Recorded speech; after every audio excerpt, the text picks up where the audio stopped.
What is going on, guys? Thanks for joining me today. My name is Pintoo, and today we're going to be looking at an issue you can't really spot right off the bat when looking at a boat that you're about to purchase. This applies for stern drive boats, and unless you have some leaky drive shaft bellows, the only real way to check for this issue is to take the drive off the boat and see if the area is full with fluid. I've seen this issue in the Alps series Generation 1 and 2, but let me know in the comments if you've seen this issue in any other stern drive brands. Now, the problem we're talking about is going to pertain to the drive shaft yoke and the drive shaft yoke seal. The drive shaft yoke is going to have a surface that gets rusted and in turn shreds up the yoke seal, and then we lose pressure and we lose fluid. I've seen this drive shaft yoke online for $80 to $155, even more. We can achieve the same goal and just as effective for far much less. With a new nylock, a new seal, and most importantly, we'll get the rolling torque to the correct inch-pounds. Now, I recorded this video a couple months back, but I lost a bunch of footage, so we're going to jump into right where it left off, and we're going to make this as easy and quick as possible, so you guys enjoy. So we've got our stern drives here, and we've got our drive shaft. This goes into the back of the engine, into the engine coupler, and it supplies power to the propeller to move your boat forward. Now, holding this assembly in, and to remove that assembly, we're going to use this spanner nut tool. And this tool goes over the U-joints like this. And these tabs will go into these slots, and we'll spin the spanner nut until we pull out this assembly. This assembly is going to look like this. This is going to have the bearings, the seal carrier, and a spacer, and your gears, and your U-joints. Let's get to it. So take a punch and just put a dot here and then a dot here as close as you can. So when you loosen this, or rather when you go to retighten it, you'll know exactly where that is. Now, I'm a dingus, and in my haste to get my boat going, I did not drain this. So we're just gonna tip this up, put a little prop here. And I think with this being higher than the level of this, I think when I pull this out, it will not seep everywhere, but we're gonna find out. First, we're gonna take off this retainer nut. We're just gonna use our spanner tool, and then we're gonna try and pull this out.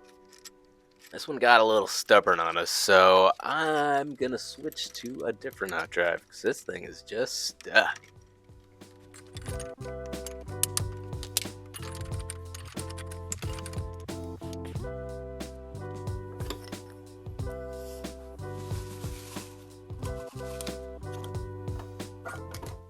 After getting both of the drive shaft assemblies out of the case, we want to take note of the two shims behind the gear assembly.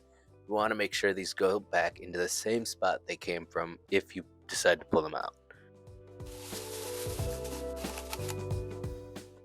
I've made it up here to the workbench with a vise, and I'm going to take off this nylock and we'll slide off the bearing assembly so we can get a good look at the yoke's sealing surface.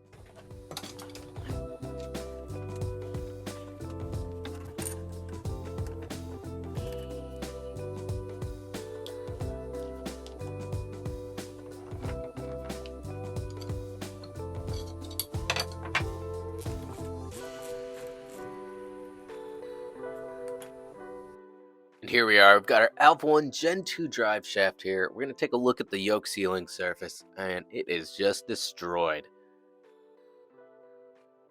We're going to take a look at the seal and the seal carrier. It looks like the seal was not pressed into the carrier all the way, therefore it was making harsh contact with the actual yoke itself. This without a doubt caused pressure failure and fluid loss. We're going to take a look at another drive shaft assembly. And with this one, I already redid the seal and I redid the sealing surface, but it appears to be leaking again, and I'd like to take a closer look at why. Unlike the deep valley in this yoke's sealing surface, this drive shaft has a very smooth surface for the sealing surface. I can't feel any ridges or gouges or anything in this surface.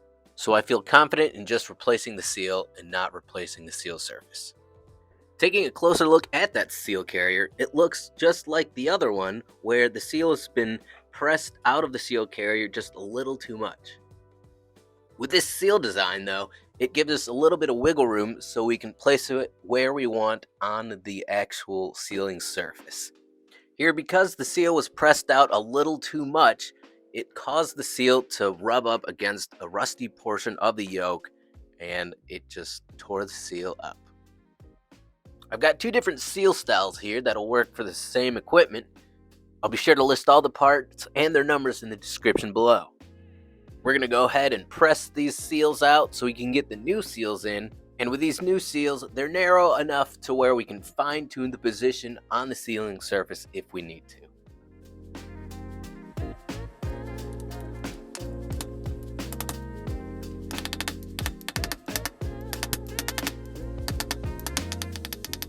We've got our first seal in, and as you can see when we flip it over, we can see how much room we have to work with in case we need to adjust the seal on the sealing surface. And we're ready. We've got both sealing surfaces cleaned up, and we're ready to proceed to the next step. Here we're able to see where the old seal rode on this seal surface, and with our new seal installed in the seal carrier, it looks much better now that it's not wedged up against the end of the yoke. We'll still have to do some fine tuning to make sure the other side of the seal is riding correctly on the seal surface as well. So here's the miracle part that will save us the troubles from buying a new yoke. This is called a Speedi sleeve, and this sleeve goes over the affected area and basically creates a new sealing surface for your seal to ride on. It's just like a new surface, but without having to get an entirely new part. I'm going to start taking off this rim that is used to drive the Speedi sleeve onto the affected part that you have. You'll see here why in a minute. The sleeve driver just isn't deep enough to accommodate the full length of the yoke. I could drill a hole to accommodate the yoke, but I think we'll be alright. Here I'm cutting off the rest of the rim that's used to press on the Speedi sleeve. This is so it can fit flush against the yoke. If you don't find yourself using the Speedi sleeve driver, using this method works just as well. Take your time, don't be afraid, and be as even as possible. Here we are. We've got our Speedi sleeve on the yoke. We've pushed the Speedi sleeve all the way to the back of the yoke without deforming it. I'm pretty satisfied with the way it looks. It looks nice and smooth and not oblong at all. I don't know if you're able to see that, but you can see where the sleeve is actually on the yoke. You can kind of see where the sleeve was expanded by the yoke, and you can see the difference in colors of the metal. I thought that was pretty cool. Here I'm back from the belt sander, and we've ground down the excess part of the Speedi sleeve that was hanging off the yoke. It looks much better now, and now we're going to take some fine sandpaper and really smooth these edges down so it doesn't affect our sleeve at all when we put it on the yoke. I believe I used a collection of 1000 and 2000 grit sandpaper to make sure the surfaces were super smooth.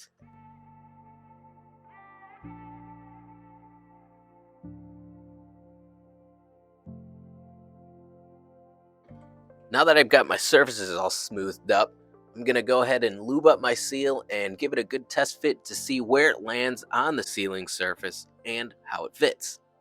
This one checks out okay. Time to replace the other seal.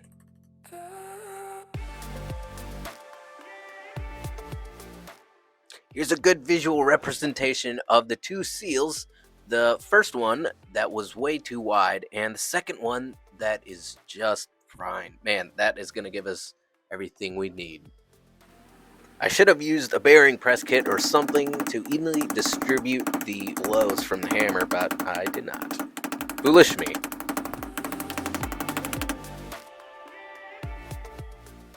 Now we're looking at the leading edge of the seal holder, and we can see that we're going to have to push it back just a little bit, so we have no chance that it's going to run into the yoke. Same thing with the other seal carrier. We're going to have to push back that seal just a little bit so it has no interaction with the yoke. Now that I'm satisfied with both conditions of the sealing surfaces of the yokes, it's time to put these bad boys back together and get these boats back on the water.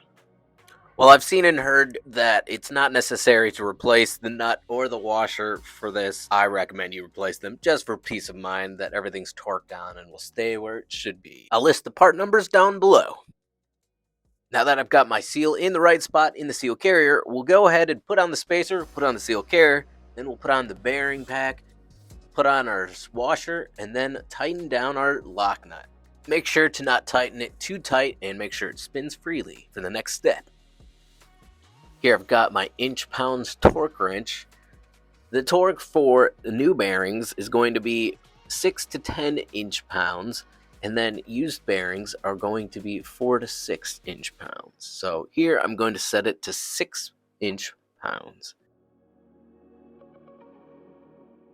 I'm going to go ahead and use a giant hose clamp to keep both of these bearings in line while I'm tightening them down. I don't want them to become out of alignment so they don't fit back into the case. Taking it nice and slow is the way to go here. You want to under tighten versus over tighten. If you over tighten, you have to take all the bearings apart and restart again. Here I'm just taking it step by step, tightening it little by little, and then checking the inch-pounds resistance as I go.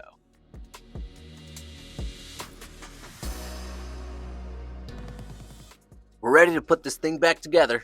Be sure your shims are in place when you place the drive back into the housing. This one gave me a little bit of trouble, so I had to work at it for a while. We finally got it in. We're going to look for the notches that we made in the case and in the retainer ring earlier. We're going to line those bad boys up now.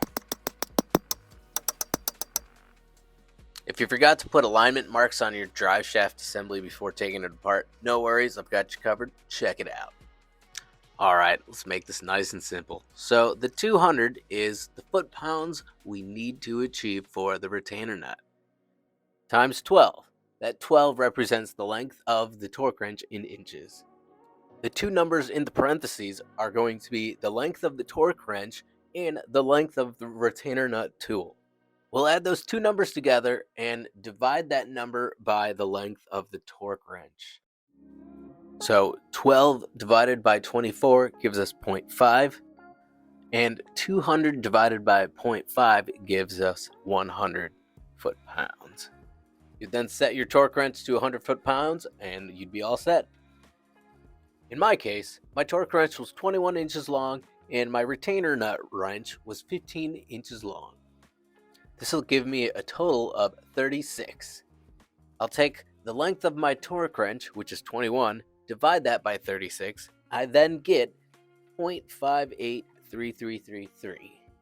I take 200, the desired torque of the retainer nut, and times it by 0.583, and I get 116.6 foot-pounds. I have the drive in a wooden stand I've shown before, and I have it butted against the wall, and then I'm using a 2x4 against a piece of protruding metal on the drive as a wedge, so I can get some leverage on the retainer nut. This is our 78 C-Ray. This is us just warming it up, making sure all the temps are right. We took this out on Labor Day weekend, and we lost the shift cable. Thanks, Justin, for grabbing my hat, man. You're a lifesaver. After pulling the drive off to repair the shift cables, we're taking a look at the seal that we repaired on the 78, and it looks nice and dry. It's riding on great seal surfaces, and it's not leaking, and the pressure's holding great. I'm not having any issues. No shards in the oil, no sparkles in the oil. I'm satisfied, man. And there you have it, guys. That was today's episode. I hope you guys enjoyed it. If you own a stern drive boat, be sure to check this out. This is the last thing you want to ruin your day.